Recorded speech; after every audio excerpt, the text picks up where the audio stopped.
Hi, this is Howard Innes with the second instalment of Summaries from the Herp Workers Meeting 2024.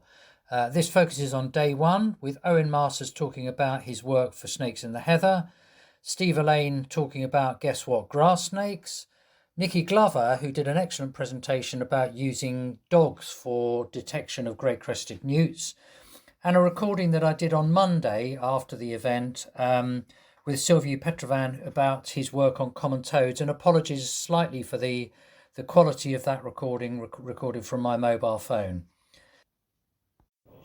So, Owain Masters, you're one of the folk in ARG that have spent their time in schools, which is, let's be honest, it's a bit of a rarity for us as an organisation, and I think it's a bit of a rarity in this industry generally to have that sort of level of engagement with schools. But we know, and Chris Packham in his introduction yesterday stressed the point that we've got to start looking for that next generation of people to take over the work and take on the work that we've invested so much in doing so far.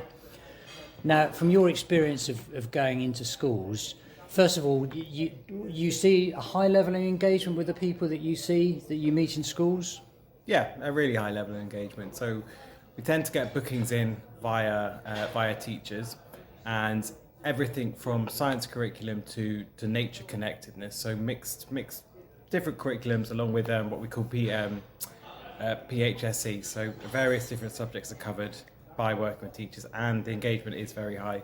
The kids love going out and about into the heathlands, and some of the kids that live by these urban heaths, their teachers have actually not taken them out, even though they're right adjacent to it. So it's a really, really rewarding experience, particularly thinking of a recent group where they kept saying, I can see my school when we're in the heathlands, because they really hadn't gone from that school to that heathland right next to them. It's mad that hasn't happened, but we're able to facilitate that and make that a little bit easier for teachers, which is a nice thing to do. And how easy is it to actually do that? Because, I mean, there's always a worry that, you've got to take the young people out of the classroom, there's risks associated with it and all the rest of it. But you've managed to do that. You've actually got them out there in the thick of it, looking for things and doing stuff and having that experience. Is that something that can be done relatively easily? That is quite mixed. So teachers have a lot of pressure when it comes to the health and safety, and there is a lot of nervousness around that. So as long as you can be there to facilitate that, to provide some of the advice on the health and safety, and to support the learning out there, so to support the lesson, it's quite an easy thing to do. To ask teachers to go out by themselves has become more and more difficult, because they have so many things that they have to contend with and think about. But if you are able to facilitate it in an external role, the teachers are really, really keen to have that person support them, and are always really, really engaged in working together for a really nice lesson. So medium. Okay. So that medium difficulty, and let's be honest, that's the first rung of the ladder. Let's think about the rest of the ladder and getting those young people that have come out and had that experience to take a deeper interest and be more self-motivated to want to be involved when they become teenagers and what have you. So there's a pathway there, isn't there, through that process? Do you have sort of shining examples of the people that you've met that are on that pathway, and you think this is really worthwhile because I can see people that are going to genuinely end up with a deep interest in this stuff? Yeah, absolutely. So there are two sort of levels of engagement. When it comes to taking out school children, just the reduction of that barrier, making that outside space a little bit safer for them, a little bit less alien for them, something they can talk to their parents about, that enthusiasm might break down a barrier where they can actually go on, and that nature spaces, outside spaces, are more accessible to them in a quite broad sense. But then we also have the children who are super keen and already know all the species and are just so enthusiastic talking to someone who has a little bit of expertise and are so keen to learn more and more. And you can just see with those children, sometimes it's via teachers who point them in the direction, sometimes it's via their parents who book to have an event, but they've been pointed in our direction because they're so enthusiastic, and just providing a little bit more expertise, showing them some of the things that they might not be able to see by themselves. You can see that they are going to love and cherish that and take that forward as an enthusiast for life. So sort of that two levels of engagement there, but both really worthwhile. That's brilliant, thank you. And you said a little bit more expertise. You're underselling yourself because your expertise is superb, and you're the epitome of the advocate for heathland, for the smooth snake, and for the other species that you find on the heathland. So thank you for that. It's and this work has to continue. This is our future. Exactly. Yeah, it really does. So we are working in ARC and strategically across various NGOs. We are all working hard education-wise to reduce those barriers for nature that are becoming, that kind of have risen in recent years. And there's a lot of work, not just at an individual engagement level that I've talked about, but actually at strategic policy level. A lot of pressure that we're putting on to government and various things that we're doing to try and ensure that nature connection is something that is really just it's not something we have to think about. It's common. It's in schooling. It's in private lives, whatever it may be. But we are working on that strategic level as well, that nature connection, and what that nature connection can do for biodiversity outcomes in the long run.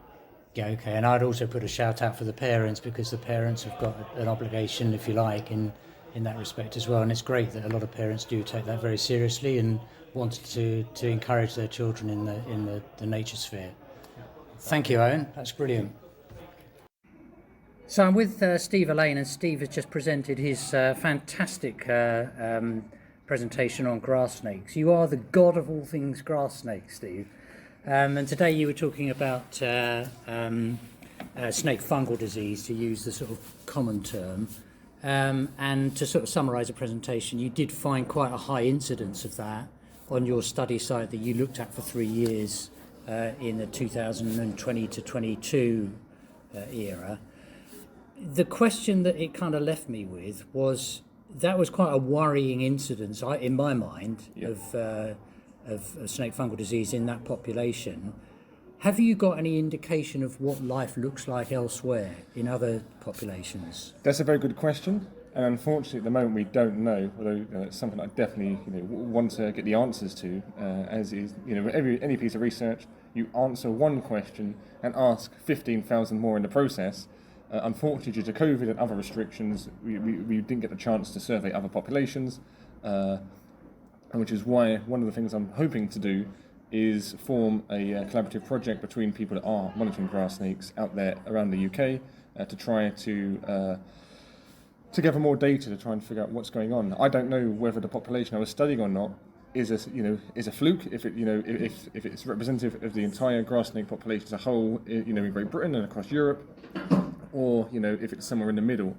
So we need more of these data points and more long-term studies to try and figure out what's going on. And unfortunately, that just isn't there at the moment. But watch this space, because I'm trying to get it to come together so we can answer that very question. Brilliant, because your study site did have quite a high incidence, didn't it? It did, yeah. So about a third of the snakes I captured had skin lesions that then tested PCR positive for Amphibiomyces DNA, which we then categorised as them having Amphibiomycosis, which was twinned with histology, which I didn't go into today, and other detection methods, in order to be categorically sure that what we were finding was Amphibiomycosis or snake fungal disease. There are some other causes of skin dermatitis like snake fungal disease, but unfortunately we didn't have the setup to test for those. Yeah. But just because you see a snake that has dermatitis and the sort of skin lesions I was seeing, doesn't mean that it is snake fungal disease. You need that testing, which again is a little bit restrictive, because you need specialist skills, equipment, and a lab to do it. It's not something you can just nip down the shops and sort out. Yeah, exactly. Yeah. I think the other thing that was interesting was that I think this was particularly interesting, is that you really clearly showed that the snakes that were infected were more susceptible to they don't escape, they don't dash off as quickly as the snakes that weren't infected, and it kind of led me to think. So what's the prognosis for snakes that have got that disease? Is it always fatal, do you think, or is it recoverable, or do you think they just live with it for a long period of time? Sure, I think that there's all of those elements here, depending on the age of the snake, and obviously linked to its immune function. So for the larger snakes, they're probably going to be okay. That is until the fungal hyphae from Phaedomyces penetrate through the skin into the deeper tissue and then cause chronic disease. But while it's still on the surface, on the skin, as long as they can slough, they'll be okay. I was capturing a lot of snakes that had quite serious skin lesions, but they were still functioning like a normal snake. There were a few gravid females that were still full of eggs, etc. So they'd been able to breed, been able to feed, and were coming up to the point of laying eggs. They're still able to function.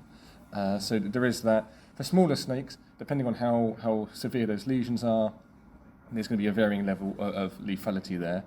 But if they can slough quickly as they're growing, then maybe they can outpace the disease, which is one mechanism that could work.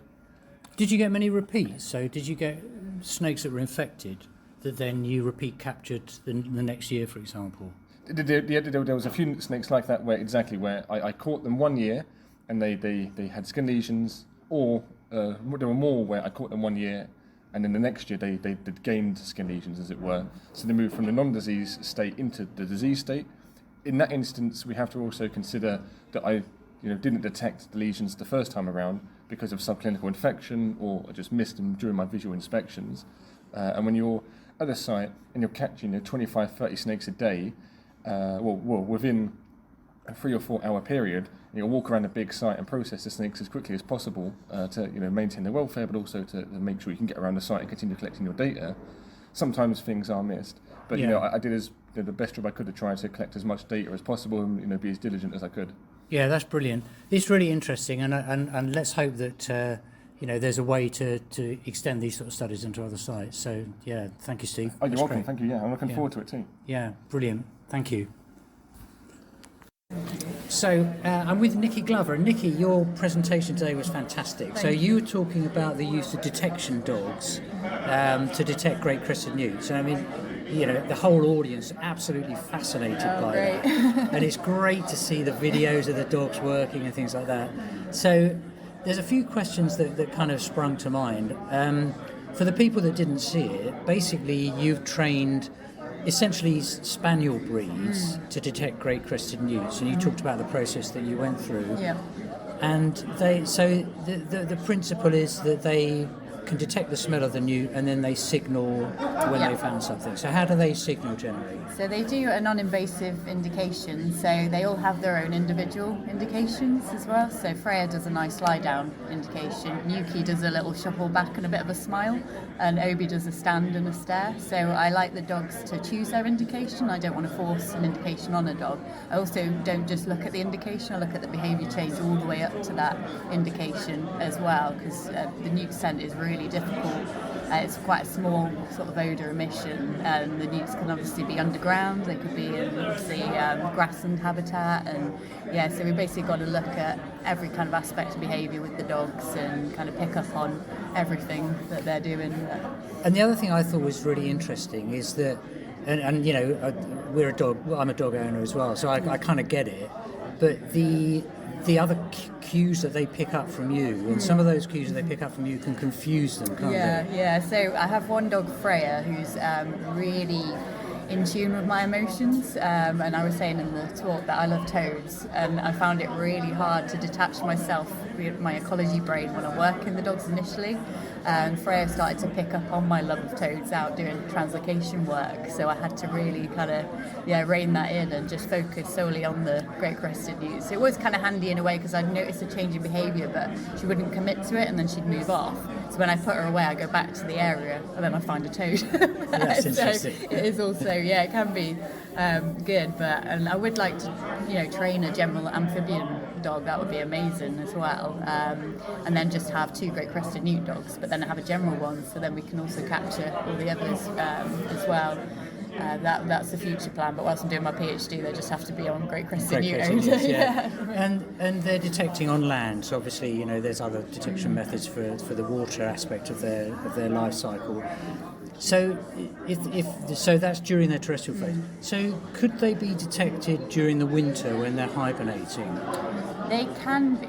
So this is the issue. So obviously I've done research trials looking at the dog's effectiveness at distance and depth perception through substrate. They were done during the summer months when we get licensed through Natural England. It would be good to apply these trials in the winter and see, well, how does that air temperature affect that sun movement as well.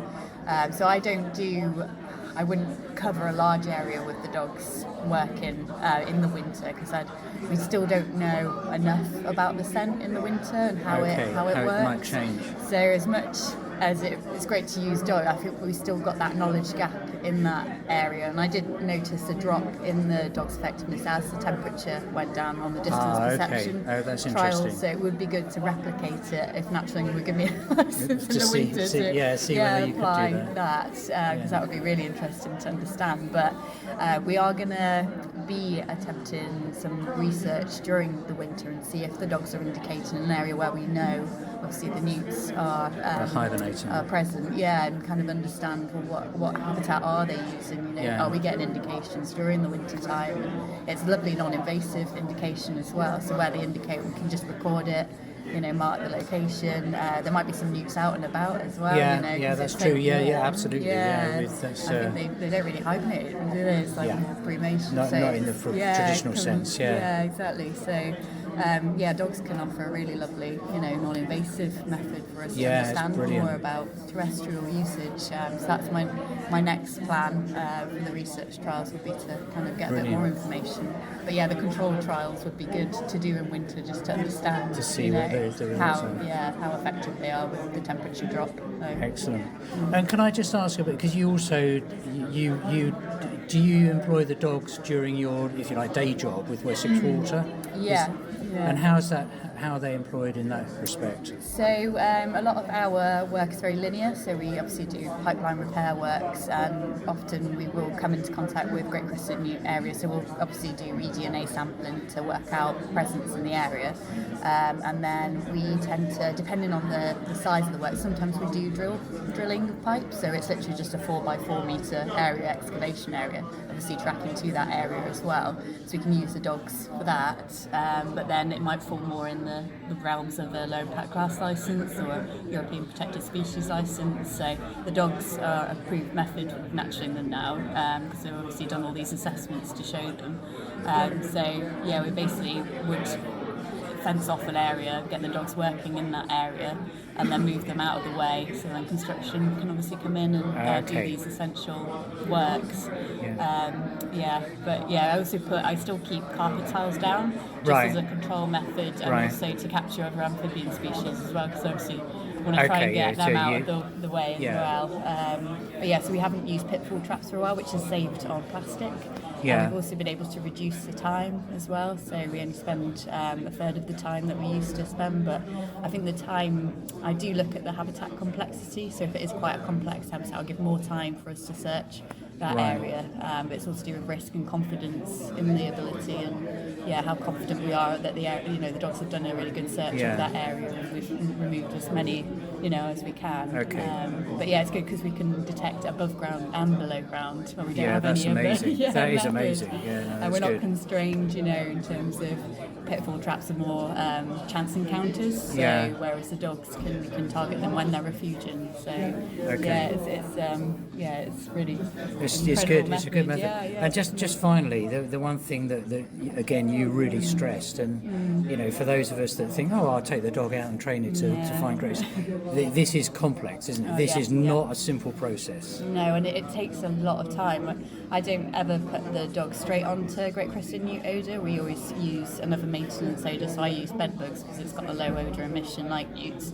And then once the dogs, I'm confident that they're ready, my trainer Louise Wilson, Conservation Canine Consultancy, has also assessed the dogs and said, right, they're ready. Then I apply for the licence through Natural England, and then that's when your other training begins, and that has to be a really slow process because you've got to assess the dogs, slowly introducing the newt in the open as well. So we start with a container, and then we gradually start to take the newt out of the container and get the dog used to the newt out in the open.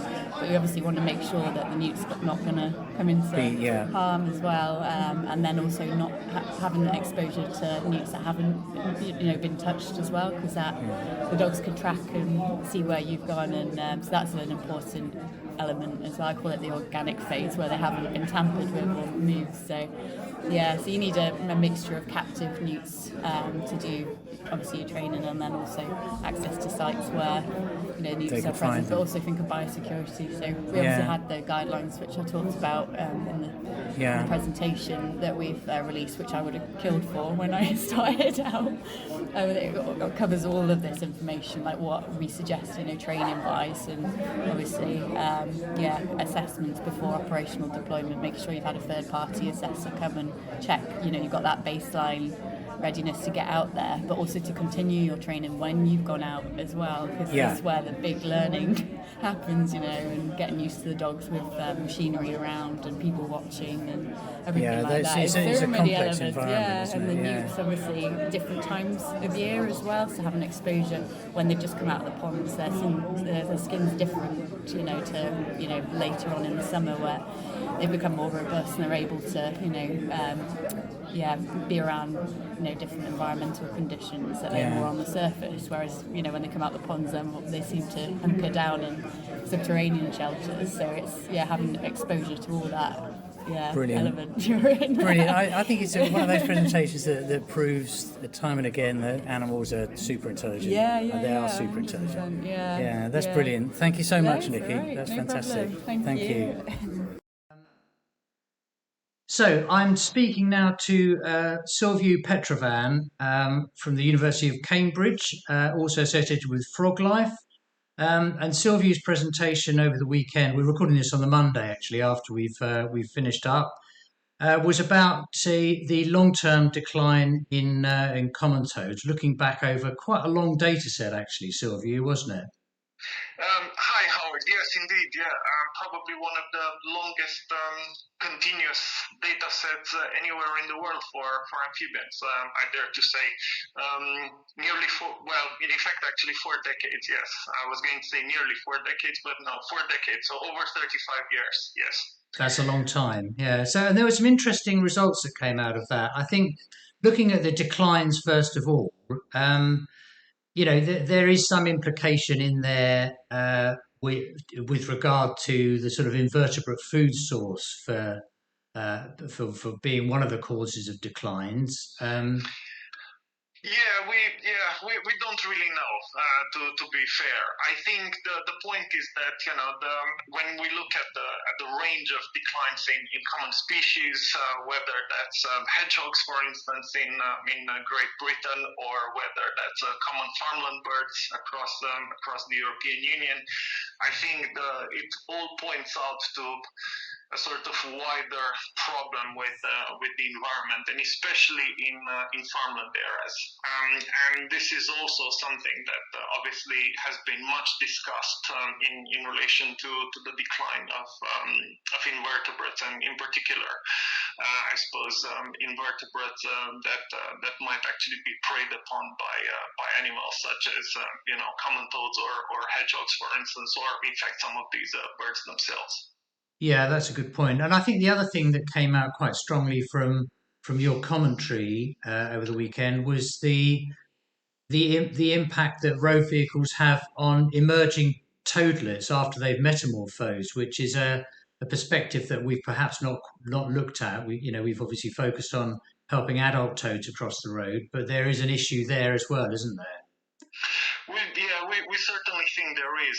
Common toads seem to have this rather peculiar habit that people have been sort of talking about for some time, but the data seem to be largely anecdotal. However, we have quite a large data set of still mostly unpublished data, which actually shows that, for instance, when we're doing this automatic recording of the activity of amphibians in Britain at a multitude of mitigation sites for roads, where we see, for instance, toads going through tunnels and approaching the tunnels themselves, we see that actually, unlike any of the other widespread amphibians that we've looked at in Britain, common toads, and specifically actually the young juveniles, the metamorphs leaving the pond, tend to be mostly active during the daytime, and that entirely puts them at a heightened risk from road mortality compared to the other species. And we think that potentially that plays a really important